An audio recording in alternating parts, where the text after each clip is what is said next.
में अवंतिका, विशाला, कुशस्थली, पद्मावती, कनकश्रृंगा, स्वर्णश्रृंगा, प्रतिकल्पा, कुमुदवती और अमरावती के नाम से पुकारा गया।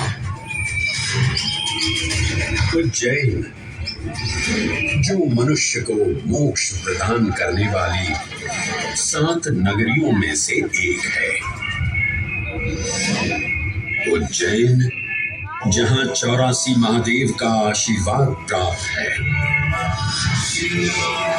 उज्जैन जिस पर सदा ही कृपा रहती है महाकाल की। यहाँ सतत क्षिप्रा नदी की निर्मल धारा बहती है। डमरू के नाद से जीवन को ऊर्जा मिलती है। घंटियों की झंकार मन को आनंदित करती है। और यहाँ का आकाश शिव आशीष स्वरूप है। श्मशान ऊषर क्षेत्र पीठम तु मनमेव च पंचकत्र न लभ्यते महाकाल पुरद्दते।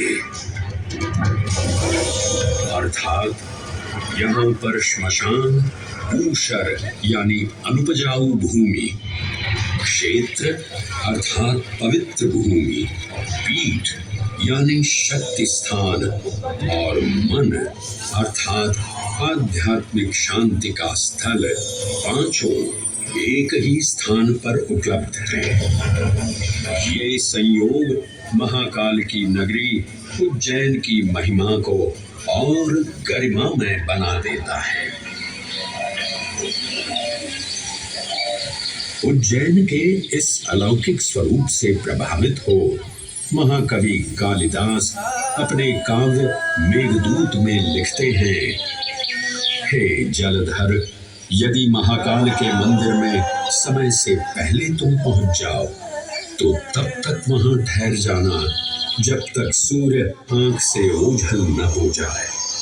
शिव की संध्याकालीन आरती के समय नगाड़े जैसी मधुर ध्वनि करते हुए तुम्हें अपने धीर गंभीर गर्जनों का पूरा फल प्राप्त होगा।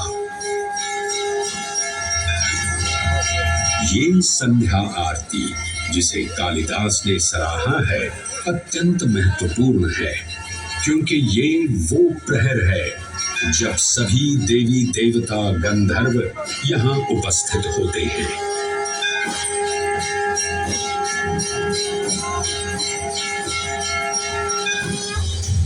उज्जैन की महिमा अद्वितीय है।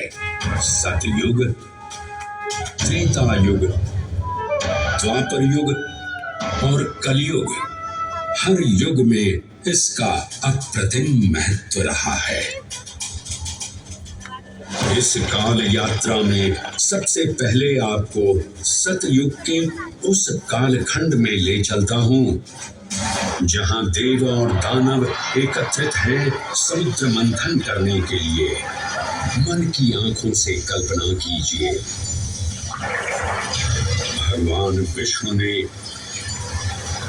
कुर्म का रूप ले मंदरांचल पर्वत को अपनी पीठ पर उठा रखा है।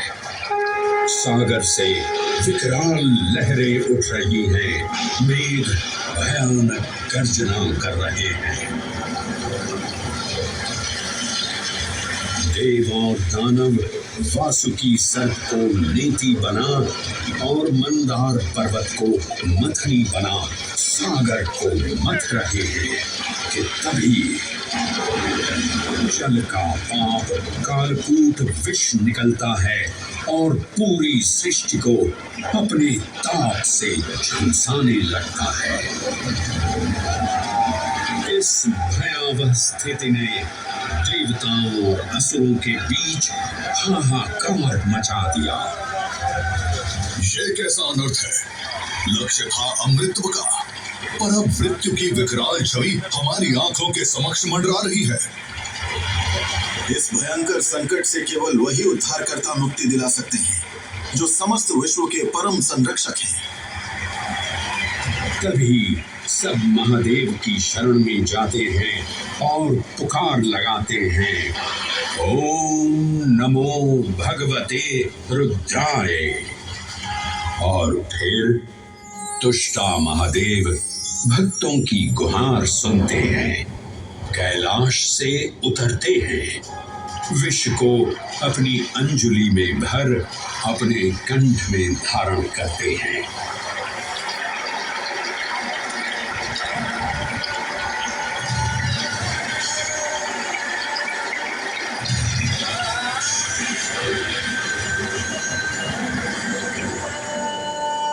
अंततो गत्वा सागर मंथन से अमृत कलश प्रकट होता है।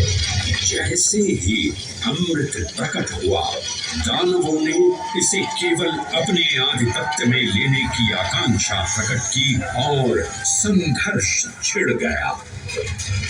आज यदि हम इस अमृत को प्राप्त कर सकें तो हम देवताओं पर हमेशा के लिए प्रभुत्व स्थापित कर पाएंगे।